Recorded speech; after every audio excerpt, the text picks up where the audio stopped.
नमस्कार, न्यूज़ 18 के इस खास कार्यक्रम में हमारे साथ बेहद खास मेहमान हैं मध्य प्रदेश के मुख्यमंत्री शिवराज सिंह चौहान साहब। शिवराज जी, बहुत स्वागत है आपका। धन्यवाद प्रवीण जी। बहुत आप लगातार मारामारी में लगे हैं इलेक्शन की। मैं केवल कट टू कट अगर आपसे पहला सवाल करूं कि क्यों वोट देना चाहिए जनता को आप? 15 महीने हमारी सरकार नहीं रही। सरकार नहीं रही, ना रहे ये भी हमने तय किया था कि कांग्रेस को भी बहुमत नहीं मिला था। वोट तो बीजेपी को ही ज़्यादा मिले थे, लेकिन हमको लगा कि सीट उनको ज़्यादा मिली है तो नैतिक अधिकार उनका है कि वो सरकार बनाए, सरकार चलाए। लेकिन 15 महीना में जो कुछ हुआ मध्य प्रदेश में, मन दर्द और पीड़ा से भर जाता है। ये पहली बार हुआ जब वल्लभ भवन दलालों का अड्डा बन गया। चारों तरफ जहाँ जाओ वहाँ दलाल घूमते थे, लाओ काम करवाना है, पैसे दे जाओ काम करवा लो। भ्रष्टाचार की इंतहा हो गई। बदले के भाव से कई जगह कार्रवाइयाँ की गई। भाजपा के कार्यकर्ताओं को कुचल दो, भाजपा की विचारधारा को कुचल दो। वादे पूरे नहीं किए, वचन नहीं निभाए। कर्ज माफी का ही मैं तो हैरान हूँ। पोस्टमार्टम जब करता हूँ तो कहा था सब किसानों का 2 लाख तक का कर्जा माफ। आदेश निकाला केवल अल्पकालीन फसली ऋण माफ। लाखों किसान आपने बाहर कर दिए। फिर दूसरी चीज आपने कही केवल 31 मार्च 18 तक का। 31 मार्च 18 से 31 दिसंबर 18 तक के आपने लाखों किसान फिर बाहर कर दिए। फिर कहा जिनका बैंकों में केवल एक बैंक में खाता केवल उनका, 1 से ज़्यादा जिनका था उनको आपने बाहर कर दिए। फिर कहा कि केवल कालातीत। तो चालू ऋण वालों ने क्या बिगाड़ा था बेचारों ने, उनने भी नहीं दिया। राहुल गांधी जी की घोषणा थी तो उनने भी नहीं भरा। अब तो ब्याज की गट्टी सर पर मरे जा रहे हैं वो सब। उनको लाखों को आपने बाहर कर दिया। फिर 2 लाख से ज़्यादा 1 रुपया भी तो 1 नया पैसा माफ़ नहीं किया। आपने बाहर करते करते सारे बाहर कर दिए। कुल 6000 करोड़ रुपया की कर्जा माफ़ी, जिसमें भी 800 करोड़ रुपया तो अभी बैंक बचाने मैंने भरे। सर्टिफिकेट बांट दिए, प्रमाण पत्र दे दिए, पैसा बैंक में दिए नहीं। अब कर्ज माफ़ी का हाल तो ये है कि खोदा पहाड़, निकली चूहिया, वो भी मरी हुई। उसकी पूंछ पकड़ के कमलनाथ जी कहते कर्जा माफ़, कर्जा माफ़, कर्जा माफ़। काय का कर्जा माफ़? बेरोजगारी भत्ता आपने ढेला नहीं दिया। उल्टे आंगनबाड़ी कार्यकर्ताओं के मानदेय में से 1500 रुपया आपने और काट के रख लिए। आपने किसके साथ न्याय किया? आपने महिला स्व सहायता समूह का कहा था उनका माफ़ करेंगे, उनका माफ़ नहीं किया। आपने बुजुर्गों की पेंशन 1000 रुपया कही थी, वो आपने नहीं की। अगर मैं गिनाऊं तो पूरी रात हो जाएगी।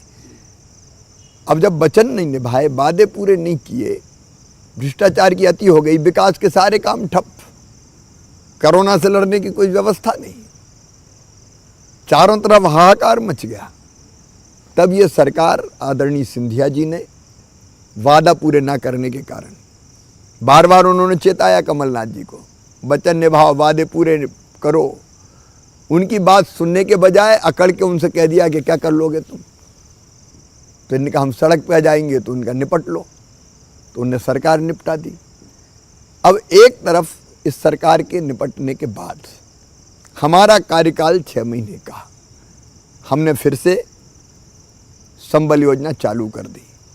किसानों को अगर आप देखें तो आप हिसाब लगाइए, कमलनाथ जी को जवाब देना पड़ेगा, कांग्रेस को जवाब देना पड़ेगा। आपने 2018 के फसल बीमा का प्रीमियम नहीं भरा। 29 मार्च को मैंने भर के 3100 करोड़ रुपया, 3100 करोड़ रुपया किसानों के खाते में डलवाए। 2019 की रबी की खरीफ के फसल का प्रीमियम हमने जमा करके 4688 करोड़ रुपया किसान के खाते में डलवाए। 22 लाख किसानों के, 15 लाख किसानों के खाते में पहले डलवाए। 0% ब्याज पे आपने कर्ज देना बंद कर दिया। हमने फिर से कर्जा चालू करके 0% के 800 करोड़ रुपया हमने फिर भरे। प्रधानमंत्री किसान सम्मान निधि की आपने पूरी सूची नहीं भेजी, लाखों किसानों को वंचित कर दिया। हमने उसकी संख्या बढ़ा के 77 लाख तक ले गए। और फिर केवल प्रधानमंत्री किसान सम्मान निधि नहीं, मुख्यमंत्री किसान कल्याण निधि के 4000 और 10,000 रुपया किसानों को मिलेंगे, चाहे उसके पास 1.5 एकड़ जमीन हो, आधा एकड़ जमीन हो, 1 एकड़ जमीन हो, 2 एकड़ जमीन हो, 3 एकड़ जमीन हो, चाहे उसके पास 10 एकड़ जमीन हो, सबको देंगे। तो 10,000 रुपया ये मिलेंगे किसान को। छोटे किसान के लिए तो ये वरदान है, आय दुगनी हो गई उनकी। और उसके बाद कांग्रेस को जवाब देना पड़ेगा। पिछले साल फसल खराब हुई थी सोयाबीन की और बाकी उड़द की, 5000 करोड़ रुपया राहत की राशि देनी थी, आपने ढेला नहीं दिया, वो रोक लिए। हमने इस बार फैसला किया फसल इस बार भी खराब हुई, सोयाबीन की, उड़द की, बाकी फसल सर्वे करवा लिया, 4,000 करोड़ रुपया राहत की राशि बटेगी। और उसके बाद 100 करोड़ रुपया हमने फसल बीमा योजना इसके दे दिए हमने हार्टिकल्चर के। अगर ये सारी राशियां जोड़ेंगे, 4,000 रुपया जो मैं दूंगा, प्रदेश की सरकार देगी, उसके 3,500 करोड़ रुपया से ज़्यादा होंगे। तो अब तक हम 23,000 करोड़ रुपए से ज़्यादा किसानों के खाते में या तो डाल चुके हैं या डल रहे हैं। विकास के काम फिर चालू हो गए। आजकल आरोप लगाया जा रहा है मुझ पर कि नारियल लेके घूमते हैं शिवराज सिंह चौहान। हाँ, नारियल लेके घूमता हूँ इसलिए कि विकास की जिद है, जुनून है, जज्बा है। हम काम स्वीकृत कर रहे हैं, हम शिलान्यास कर रहे हैं, हम लोकार्पण कर रहे हैं, उस पर भी आपत्ति। चुनाव आयोग से रोको रोको, ये शिलान्यास कर रहे हैं। तो आपने कुछ किया ही नहीं, विकास ठप्प कर दिया। इसलिए क्यों कांग्रेस को वोट दें लोग? इसलिए भारतीय जनता पार्टी को वोट दें। लेकिन वो हर रैली में कमलनाथ जी खुद को एक विक्टिम कार्ड चलते हैं, खुद को इस तरह से पेश करते हैं कि मैं बहुत अच्छा काम कर रहा था, और आप और सिंधिया जी और बीजेपी के तमाम लोग ये लोकतंत्र के हत्यारे, इन्होंने देखिए लोकतंत्र की हत्या ये जो कर काम मैंने गिनाए वो अच्छे थे। मेरी गलती क्या है पूछते हैं वो रैली में। गलती यही थी कि आपने मध्य प्रदेश को तबाह कर दिया, बर्बाद कर दिया। दलालों का अड्डा बल्लभ भवन आपने बना दिया। बदले की भावना से कई जगह आपने काम किए, विकास की सारी योजनाएं ठप कर दी, जनता को धोखा दिया, पीठ में छुरा घोंपा, वचन पूरे नहीं किए, वादे नहीं निभाए। अब इससे बड़ा अपराध और क्या होगा? एक और बात है, असंतुष्ट की बात करें, चुनाव बिल्कुल पीक पे है शिवराज जी भी इस वक्त। आपके तरफ से भी बहुत सारे लोग, जैसे आप सुर्खी की बात करें, पारुल साहू को नहीं रोक पाए, सतीश सिकरवार नहीं रोक पाए, और भी जगह जो जो लोग भी हैं वो, और जो साथ हैं उनको भी ऐसे लग रहा है कि शायद वो नाराज़ हैं। कोई नाराज नहीं है, परिणाम आपको बताएंगे। जिनको जाना था पद की लिप्सा के कारण वो चले गए, लेकिन भारतीय जनता पार्टी पूरी एक होकर चुनाव लड़ रही है। इस चुनाव में भाषाई मर्यादा बहुत टूटी, हर जगह कहीं कुछ उन्होंने आपको नालायक बोल दिया। फिर आज कांग्रेस ने भी एक प्रेस कॉन्फ्रेंस करके राजमाता और माधवराव जी को भी गद्दार कह दिया, मतलब अमूमन इस तरह से बोला नहीं जाता। आपकी पार्टी की तरफ से भी बहुत सारे बयान आ रहे हैं, साधु शैतान की लड़ाई है। तो ये जो चलन नहीं था एमपी में, अचानक शब्दों की मर्यादा होनी चाहिए, कमर के नीचे बार नहीं करना चाहिए। लेकिन शुरुआत कौन ने की? आप देखेंगे 2018 के पहले जिस ढंग के आरोप लगाए गए राजनीतिक नेता पे आप लगाओ, अब परिवार को घसीटोगे, घटिया तरीके से आप घसीटोगे। एक बार अगर आप मर्यादा तोड़ोगे तो फिर कोई सीमा नहीं बचेगी। मतलब मैं आज भी कहता हूँ, आचरण मर्यादित होना चाहिए। शब्दों के इस्तेमाल में संयम रखना चाहिए। आखिर हम वैचारिक विरोधी हैं, हम दुश्मन नहीं हैं। लेकिन जिस ढंग से कांग्रेस की सरकार बनती, दुश्मनी निकाली गई। FIR कर दो, जेल भेज दो, मकान तोड़ दो, होटल तोड़ दो, आर्थिक रूप से पंगु कर दो, ये मध्य प्रदेश में कभी नहीं होता था। इसकी शुरुआत कांग्रेस ने की। क्या बड़ी चुनौती आपको लगती है, और कौन सा इलाका, जैसे सबसे ज़्यादा सीटें तो ग्वालियर चंबल से ही आती हैं, 16 सीटें हैं, तो क्या बड़ी चुनौती आपको लगती है? क्योंकि लीड आप कर रहे हैं पूरे इलेक्शन को और फोकस भी आपकी तरफ है सबका। चुनाव में हमें कोई चुनौती नहीं लगती। चुनाव भारतीय जनता पार्टी जनता के प्यार और आशीर्वाद से एक तरफा जीतेगी, हमारा विश्वास है। हमारी चुनौती तो कोरोना से निपटने की है। हमारी चुनौती किसान जिसकी फसलों को नुकसान हुआ है उसको राहत देने की है। हमारी चुनौती विकास के काम को बरकरार रखने की है। हमारी चुनौती रोजगार के अवसर पैदा करने की है। अभी हमने सरकारी नौकरियों पर भर्ती में प्रतिबंध लगाता, वो हटा दिया। अब रिक्त पदों पर भर्ती तेजी से चालू होगी, लेकिन गैर सरकारी क्षेत्रों में भी रोजगार के नए अवसर सृजित करने की है। हमारी चुनौती माँ बहन और बेटी को न्याय देने की है। हमारी चुनौती भ्रष्टाचार को जड़ मूल से समाप्त करने की है, और हम उस पर काम कर रहे हैं लगातार। वो एक आरोप और लगाते हैं आपके ऊपर, वो कहते हैं कि पैसा है नहीं आपके पास और अनाउंसमेंट ज़्यादा हो रहा है। वो कह रहे हैं उतना पैसा नहीं है गवर्नमेंट के पास जितना अनाउंसमेंट कर रहे हैं। मुझे तो समझ में नहीं आता। वो हमेशा कहते थे मामा खजाना खाली कर गया, मामा लूट के ले गया। अब कोई औरंगजेब का खजाना तो नहीं था कि मामा लूट के ले गया। हर महीने टैक्स आता है, उस टैक्स के पैसे से हम लोग काम करते हैं। देखिए, मैं कहना चाहता हूँ कांग्रेस के मित्रों से, काम करने के लिए तड़फ की ज़रूरत होती है, संवेदना की ज़रूरत होती है, जुनून की ज़रूरत होती है।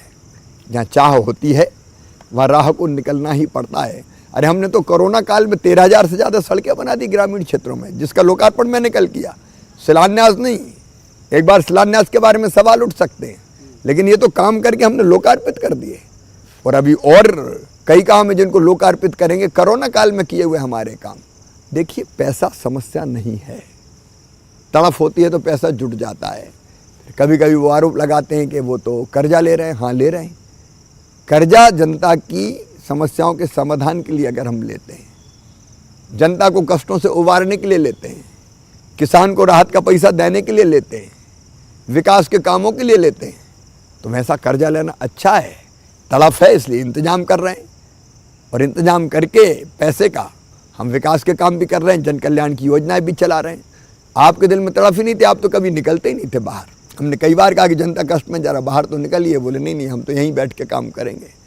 जाके पाँव न फटी बीमारी, वो का जाने पीर पर आई। दूसरे का दर्द आपको दिखाई नहीं देता, इसलिए आप व्यवस्था ही नहीं करते। अब मुख्यमंत्री अगर रोतेला हो जाए कि मैं क्या करूं, मेरे पास पैसे ही नहीं है, खजाना खाली है, तो काहे के लिए मुख्यमंत्री की कुर्सी पर बोझ बने हुए हो। सब चीज़ें अनुकूल रहे तो फिर लीडर के पास काम क्या है।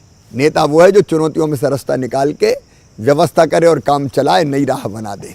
हम नई राह बना रहे हैं, हम व्यवस्थाएं कर रहे हैं और सारे काम पूरे करते भी जा रहे हैं। लेकिन इतनी सारी योजनाएं आपने चला दी, आपने भी बहुत सारी यहाँ गिनाई भी, तो सब कुछ मिलेगा तो ऐसे नहीं जनता को मुफ्तखोरी की लत लगा दे सरकार। मुफ्तखोरी का सवाल नहीं है। देते एक मैं बात कहूँ, भगवान ने प्राकृतिक साधन सबके लिए बनाए, संसाधन सबके लिए बनाए। ये हवा सबकी है, ज़मीन सबकी है, पानी सबका, ये खदानें सबकी, लेकिन सबके पास तो नहीं है। कुछ बुद्धिमान और ताकतवर लोगों ने इन संसाधनों पर हक जमा लिया, अधिकार कर लिया, अधिकांश उनसे वंचित रह गए। अब सामाजिक न्याय का तकाजा है, जो प्राकृतिक संसाधनों का उपयोग कर रहे हैं और उपयोग करके धन कमा रहे हैं, उनसे हम टैक्स लेंगे, और जो खाली हाथ है उनको सस्ती सुविधाएं देंगे। ये सामाजिक न्याय है, ये उनका हक है प्राकृतिक संसाधनों में जो उनको दे रहे हैं। क्या कोरोना काल में रोजगार नहीं मिल रहा था, लोगों को भूखा मर जाने देते? उस समय निःशुल्क राशन देना यही धर्म था, यही न्याय था। क्या स्ट्रीट वेंडर बेचारे जो छोटा छोटा काम धंधा करते हैं, फल बेचते हैं, सब्जी बेचते हैं, कबाड़ी की दुकान चलाते हैं, चाय बेचते हैं, कचौरी बेचते हैं, समोसा बेचते हैं, बूट पॉलिश करते हैं, बाल काटते हैं, कपड़े धोते हैं, कोई कुम्हार है, कोई बढ़ई है, कोई लोहार है, कोई बसोड़ है, बांस का काम कर रहा है, छोटे छोटे काम कर रहे हैं, कि इनको आजीविका चलाने के लिए धन की व्यवस्था नहीं होनी चाहिए? मैं प्रधानमंत्री जी को धन्यवाद दूंगा, स्ट्रीट वेंडर योजना लेके आए, हमने ग्रामीण क्षेत्र में भी मध्य प्रदेश में उसको बना दी। अब इनके लिए व्यवस्थाएं अगर हम कर रहे हैं तो ये मुफ्तखोरी नहीं है, ये उनका हक दे रहे हैं, ये उनका न्याय दे रहे हैं, ये उनको न्याय दे रहे हैं, और ये न्याय देना ही वास्तव में धर्म है।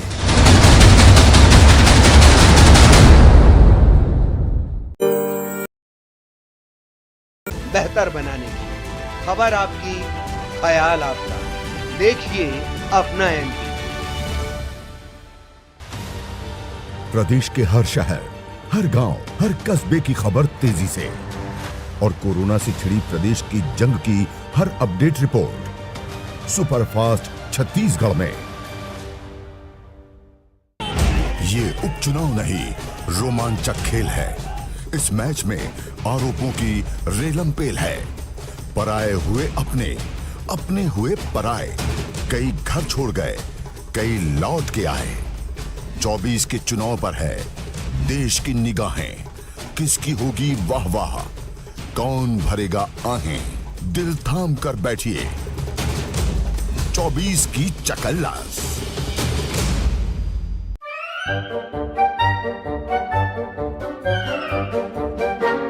अखबार हुआ ठप, आउटडोर हुआ बेकार, टीवी ही दे रहा है विज्ञापन को तेज रफ्तार। करोड़ों दर्शकों तक न्यूज 18 पहुंचाएगा आपका ऐड। न्यूज 18 की टीम दमदार बनाएगी आपका ऐड शानदार। जल्दी कीजिए, कहीं छूट ना जाए ये सुनहरा मौका। हमें मेल करके उठा लीजिए बड़ा फायदा। ये स्पेशल ऑफर है अगले 15 दिनों तक। साथ ही मिलेगा हमारी वेबसाइट पर प्रमोशन। आज ही मेल करें sales@nw18.com पर। न्यूज 18 इंडिया आपका पसंदीदा नेशनल न्यूज चैनल। देखिए डीडी फ्री डिश पर बिग मैजिक और 9XM चैनल के बीच कोरोना की हर खबर देखते रहिए न्यूज 18 इंडिया पर। भैया राम राम नमस्कार। हम बाहर ना जाना, कुछ बता रहे हैं, रहना। कुछ चेता। अच्छा, आपके यहाँ बहुत सारे आप हैं, अब सबसे बड़ा नाम फिर सिंधिया जी भी हैं, नरेंद्र तोमर जी भी हैं, बहुत सारे लोग हैं जिन पर वो लोग सिलसिलेवार अटैक करते हैं। वहाँ केवल कमलनाथ जी, क्या यही वजह है कि पूरी बीजेपी का जो फोकस है बजाय कांग्रेस के कमलनाथ पर ही? जड़ तो दिग्विजय सिंह जी है। मध्य प्रदेश का तबाह और बर्बाद करने की असली जड़ कोई है तो उनका नाम है श्री दिग्विजय सिंह। कमलनाथ तो बेचारे आगे आगे थे, पीछे से तो यही सब कुछ कर रहे थे। और मैं नहीं कह रहा, उमंग सिंगार जैसे उनके मंत्री कहते थे दारू रेत कौन है माफिया, हम नहीं कह रहे, उनके शब्द आप इंटरव्यूज देख हाँ हाँ लीजिए। बिल्कुल बिल्कुल, उन्होंने न्यूज़ 18 में ही बोला था उन्होंने। तो बर्बाद करने वाले और भी बैठे थे, एक नहीं कई फैल गए थे। बर्बाद गुलिस्ता करने को बस एक ही मैं, और आगे नहीं कहूँगा, लेकिन इतने लोग हो गए और इसलिए इस सरकार का पतन हुआ। भारतीय जनता पार्टी एक है, यूनाइट है। हमारे पास अनेकों साथी और नेता है जो चुनाव के काम में लगे हैं। कार्यकर्ता लाखों लाख को चुनाव के कार्य में जुटे हुए हैं। अच्छा, एक बात ये भी है जो जिसको लेके कई जो भी पॉलिटिक्स को समझने वाले लोग कह रहे हैं, पिछले बार जिनके खिलाफ आप सब लोगों ने, आपकी पार्टी ने आंदोलन किया, अब उनके लिए वोट मांगने में फिर दिक्कत नहीं आ रही? वोटर नहीं कह रहा कि हमने तो इन्हें हराया था या हम इन्हें नहीं पसंद करते थे? देखिए, सरकार हमने नहीं गिराई। सरकार इसलिए गिराई गई, मैंने पहले ही बताया, गद्दारी की, धोखा दिया, वादे और वचन पूरे नहीं किए। और सिंधिया जी ने सीख दी तो सीख ना दीजिए, एक कहावत है, घर बया को जाए। तो कुल मिला के उनको ही निपटाने में लग गए। लेकिन जिन लोगों ने सरकार गिराई, आदरणीय सिंधिया जी सहित, उनने अपने कैरियर को दांव पे लगा के गिराई। मंत्री पद छोड़े, आखिर कोई छोटी बात होती है क्या? अच्छा, मंत्री को किस चीज का लालच हो सकता है? अधिकतम क्या बनना चाहोगे आप? मंत्री। मंत्री का पद छोड़ दिया आपने, 1.25 साल में अपनी विधायकी छोड़ दी, 3.25 साल बाकी थे। विधायक के अधिकार क्या होते हैं हम सब जानते हैं। तो उन्हें त्याग का अनुपम उदाहरण प्रस्तुत किया है मध्य प्रदेश को बचाने के लिए। एक टीम के रूप में हम काम कर रहे हैं और इसलिए अब भाजपा के कार्यकर्ता, क्योंकि वो भी अब भाजपा के हैं, एक परिवार हैं, अब वोट मांग रहे हैं, काम कर रहे हैं। वो कमलनाथ जी एक अपनी हर रैली में एक बात और कह रहे हैं। वो कह रहे हैं कि यदि आप उनके 15 महीने की इतनी आलोचना करते हैं तो वो कहते हैं कि भाई हो जाए कभी भी बहस, आमने सामने शिवराज जी आ जाएं और बोले जनता के सामने ही बता दें मैं 15 महीने का हिसाब दूंगा, वो 15 साल का। मैं तो रोज जवाब मांग रहा हूँ कमलनाथ जी से, रोज सवाल कर रहा हूँ, कमलनाथ जी जवाब दे, जहाँ चाहें वहाँ बैठ के दें, मुझे कोई आपत्ति नहीं। लेकिन मैं तो रोज सवाल पूछ रहा हूँ, उनका जवाब देना। वो कर्जा माफी का ही दे दें, मैंने बताया कैसे कैसे किसानों को बाहर किया उनने, कभी तो जवाब दे दें। अच्छा, एक बात और भी है कि कौन सा वीकर सेक्शन आपको लगता है? माने अलग अलग ग्वालियर चंबल में ज़्यादा इलेक्शन है, एक आध अनूपपुर का भी है, फिर यहाँ मालवा की भी कुछ सीटें, जो आपको लगता है कि हाँ यहाँ थोड़ा ज़्यादा मेहनत करनी होगी? अभी देखिए, हम तो जहाँ जा रहे हैं भारतीय जनता पार्टी के लिए अनुकूलता दिखाई दे रही है, लोगों का प्यार और विश्वास मिल रहा है। चुनौती ज़्यादा शिवराज जी के लिए या ज़्यादा सिंधिया जी के लिए? नहीं, चुनौती तो हम मानते नहीं। अब सिंधिया जी हों, शिवराज हों, आदरणीय तोमर जी हों, हमारे प्रदेश अध्यक्ष जी हों, संगठन महामंत्री जी हों, कैलाश विजयवर्गीय जी हों, नरोत्तम मिश्रा जी हों, हमारे जितने नेता अलग अलग हैं जो हम सब काम कर रहे हैं, मिल के सब पूरी ताकत से काम कर रहे हैं। चाहे प्रहलाद पटेल जी हमारे साथी हो, थावरचंद जी गहलोत हमारे साथी हो, फग्गन सिंह कुलस्ते हों, हमारा केंद्र में जो मंत्री साथी हैं वो लगे हैं, सांसद लगे, विधायक लगे, प्रदेश के सारे नेता लगे, तो सब लोग मिलकर, गोपाल भार्गव जी हों, हमारे वरिष्ठ नेता, मंत्रीगण, सब काम में लगे हुए हैं। अच्छा, एक बात और भी है शिवराज जी, जो पिछला चुनाव आपने विधानसभा का लड़ा था तब पूरी सीटें थी और एक मुद्दा एमपी में जो था वो एप्लीकेबल था। अब ये खबरें आ रही कि अलग अलग विधानसभा के अलग अलग मुद्दे हैं। ऐसा लगता है आपको कि अलग अलग मुद्दों को एड्रेस करना पड़ रहा है या फिर एक ही मुद्दा? मुद्दा तो प्रमुख एक ही है, प्रदेश का विकास और जनता का कल्याण। और जो मुद्दा तो एक ही, विकास अलग अलग जगह की आवश्यकता अलग अलग होती है, कहीं सिंचाई की सुविधा हो सकती है, कहीं आपके सड़कों का निर्माण हो सकता है, कहीं और कोई दूसरा काम हो सकता है। तो विकास की प्राथमिकताएं अलग हो सकती है, लेकिन मुद्दा विकास है और जन कल्याण की योजनाएं हैं। अच्छा, पिछले चुनाव में भी आप गारंटर बन जाते थे, हमने हर रैली लगभग आपकी देखी। आप कैंडिडेट के लिए कह देते थे कि भाई इनका तो ठीक है, मैं हूँ। तो अभी भी फिर आप गारंटी ले रहे हैं। मैं कई एक दो जगह आपका भाषण मैंने सुना, आप कह रहे हैं कि भाई मेरे ऊपर भरोसा करिए, मैं हूँ और मैं करूँगा। बिल्कुल, मैं गारंटर हूँ विकास के लिए, जन कल्याण के लिए, समस्याओं के समाधान के लिए। अपने विधायक साथी जो जीत के आएंगे या मंत्री जो बनेंगे उनके साथ में खड़ा हुआ। जो राष्ट्रीय मुद्दे हैं जिनमें जो एक तरह का टॉकिंग पॉइंट बनते हैं, हाथरस वाली घटना और भी कुछ, ये इतने उपचुनाव में कई बार आ जा रही हैं। अभी भी हम देख रहे हैं, भले छुटपुट आ रही, चीन तक आ जाता है कई बार। लोग घृणित प्रयास करते हैं इस तरह की घटनाओं का। देखिए, घटनाएं इस तरह की कहीं भी बहुत दुर्भाग्यपूर्ण है, अपराधी बचेंगे नहीं। मध्य प्रदेश में ही एक घटना नरसिंहपुर में हुई, FIR लिखने में नानुकुर की थी, तो हमने कहा कि जिसने नहीं लिखी उसी को गिरफ्तार करो, पुलिस वाले को। इस तरह के मुद्दों पर राजनीति करना गलत है। लेकिन अगर कोई बात करे तो नरेंद्र मोदी जी देश की शान है, भारत के लिए भगवान का वरदान है। पहले पिद्दी पिद्दी से देश भारत को डराते थे, लेकिन अब चीन ने हिमाकत की और उनके सैनिकों ने अगर आंख बताई तो उनकी गर्दन तोड़ के भी हमारे सैनिकों ने वापस चीन में धकेल दिया। स्वाभिमान के साथ देश शान से खड़ा हुआ है। तो ये देख के तो सीना गर्व से फूलता है, मन आनंद से भरता है। स्वाभिमान के साथ हम खड़े हो। जो क्राइम की कुछ घटनाओं का जिक्र किया, तो एक अपनी रैली में एक बात वो कांग्रेस ये भी कह रही लगातार कि क्राइम स्टेट बना दिया। जैसे आपने कहा कि वो घोटालों का प्रदेश बना दिया था उनके वक्त, वो कह रहे क्राइम स्टेट बना दिया पूरा। कांग्रेस को कहते हुए शर्म नहीं आती? और NCRB के आंकड़े का हवाला लेते हैं। उनका पूरा कार्यकाल उठा के देख लीजिए। NCR के आंकड़ों में अभी मध्य प्रदेश में अपराधों में कमी आई है, महिला अपराधों में भी कमी आई है।